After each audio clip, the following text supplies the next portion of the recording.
Vegeta से बात करने के बाद गोबामा वहां से चला जाता है और वेजिटा वहीं पर रुक जाता है।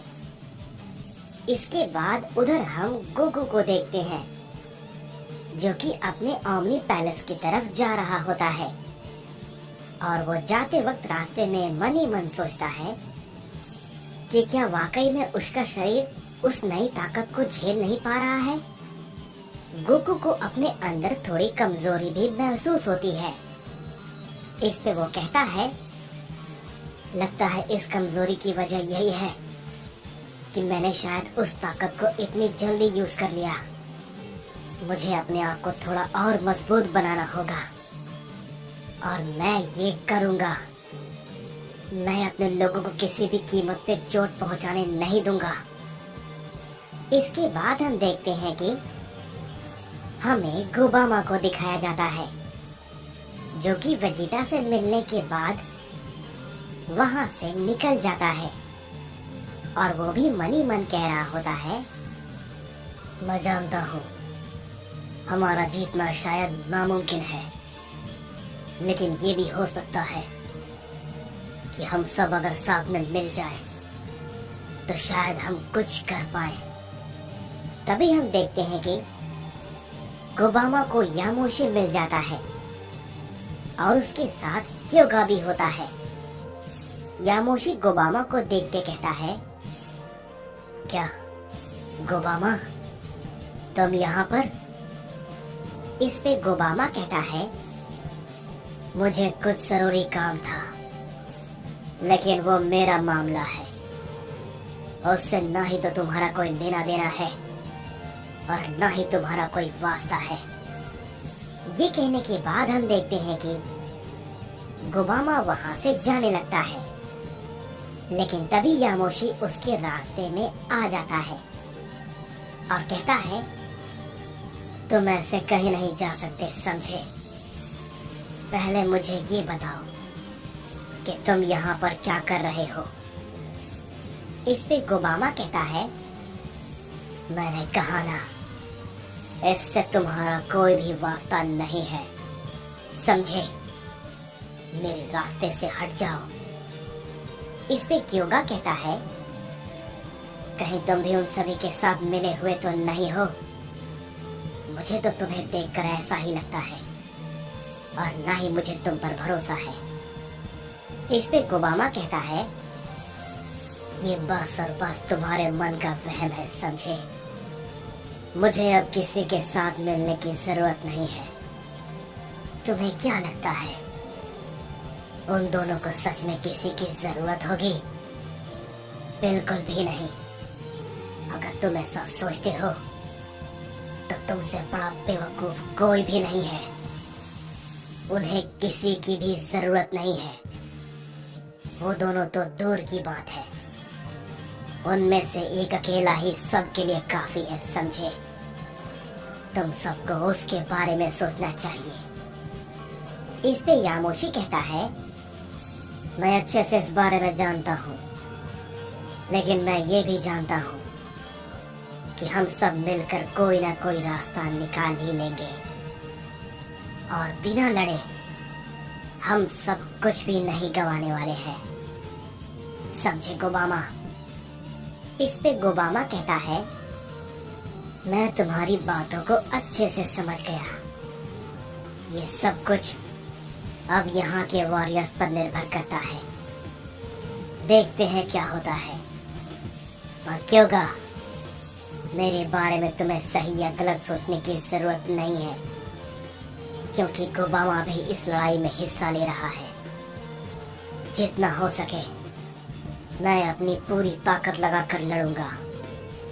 मैं नहीं जानता कि गोबामा इस लड़ाई में जिंदा बचेगा या नहीं, लेकिन गोबामा जो कर सकता है वो जरूर करेगा। ये कहने के बाद गोबामा वहां से चला जाता है। इस पे यामोशी कहता है, हमें भी उसका इंतजार रहेगा। ये कहने के बाद हम देखते हैं कि यामोशी और क्योगा भी वहां से निकल जाते हैं और उधर हम गोकू को देखते हैं जो कि ओमनी पैलेस पे पहुंच जाता है और उसे वहां पर गोहान और ब्रोली दिखते हैं। इस पे गोकू कहता है, क्या गोहान तुम यहाँ पर? और ब्रोली, तुम भी यहाँ पर हो? गोहान, मैंने तुम्हें चीची और गोटेन के पास भेजा था, तो तुम यहाँ पर क्या कर रहे हो? इस पे गोहान कहता है, डैड, वो जगह पहले की तरह अब सुरक्षित नहीं है और ना ही वो जगह अब सीक्रेट रही है, क्योंकि जब मैं वहां पर गया था तो पता नहीं कहां से मरलो भी वहां पर आ गया था। मैंने उसे हराया और वो वहां से भाग गया। मुझे यकीन है वहां पर और भी लोग आ सकते हैं, तो इसलिए मैं मॉम और गोटेन को यहाँ पर ले आया हूँ। इस पे गोकू कहता है, इसका मतलब अब कोई भी जगह रहने लायक नहीं है। इस पे गोहान कहता है, डैड, मैंने सुना है कि वो सैयन। इस पे गोकू कहता है, हाँ गोहान, वो किसी के भी काबू में नहीं है और ना ही हमारे पास ज्यादा वक्त है। हमारे पास काफी कम समय बचा है। मुझे जल्दी ये करना होगा, नहीं तो मैं लगातार और भी ज्यादा कमजोर होता जाऊंगा। जैसे ही ये बात गोकू कहता है, गोहान गोकू की बात को सुनकर बहुत ही ज्यादा हैरान हो जाता है और कहता है, डैड, क्या बात है? आप भला ऐसा क्यों कह रहे हैं? इस पे गोकू कहता है, गोहान, मेरे बार बार किंग नायर की ताकत को यूज करने से मेरी बॉडी बहुत ही कमजोर पड़ चुकी है। मुझे थोड़ा अपने आप को ट्रेन करना होगा। मेरी बात ध्यान से सुनो। मैं ओमनी चेंबर में कुछ वक्त के लिए जा रहा हूँ, समझे? गोहान, ब्रोली, तुम्हें तब तक सब कुछ ध्यान रखना है। इस पे गोहान कहता है, लेकिन डैड, आप कब बाहर आएंगे?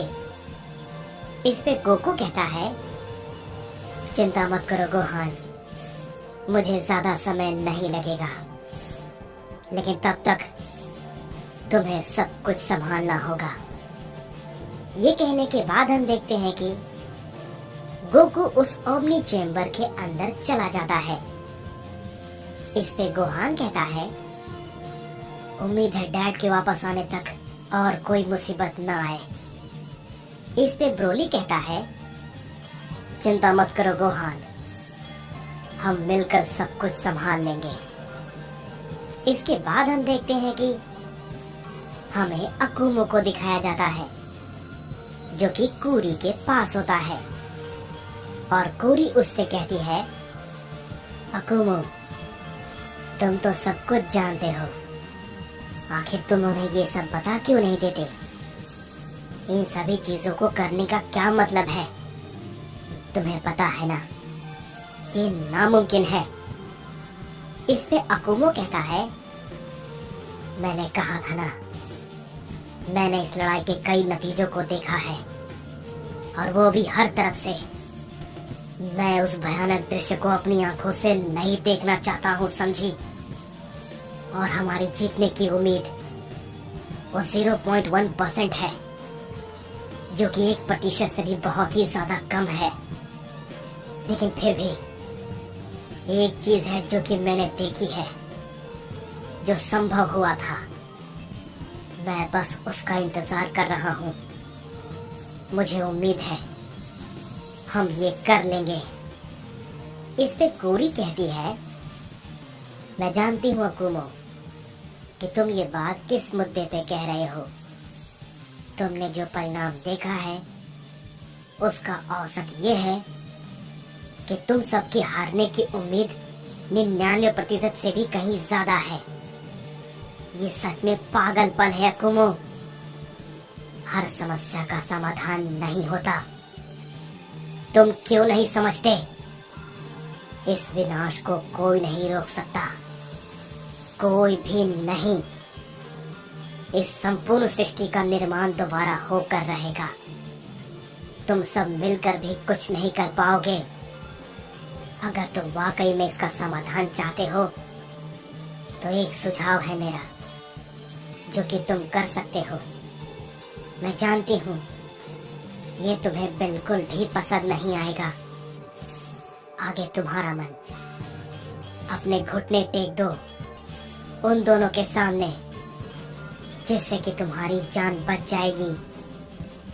ये बात को सुनने के बाद अकुमा बहुत ही ज्यादा गुस्सा हो जाता है और कहता है, गोरी, अगर तुम कोई और होती तो मैं तुम्हें यहीं पर मार डालता, समझी? मैं फादर ऑफ ऑल साइयन हूँ। अपनी जान बचाने के लिए मैं सबको मरने दूं? बिल्कुल भी नहीं। मैं उन दोनों का सामना करने को तैयार हूँ। भले ही मैं मारा जाऊंगा, लेकिन मैं उनके सामने घुटने नहीं टेकने वाला। इस पे कोरी कहती है, तुम्हारे पास कुछ भी नहीं है, तुमने सब कुछ खो दिया है। इस पे अकुमो कहता है, तुम गलत हो। सारे के सारे बचे हुए साइंस मेरे अपने हैं और मैं अपने साइंस को कुछ नहीं होने दूंगा। मैं भाग्य को बदल कर रहूंगा।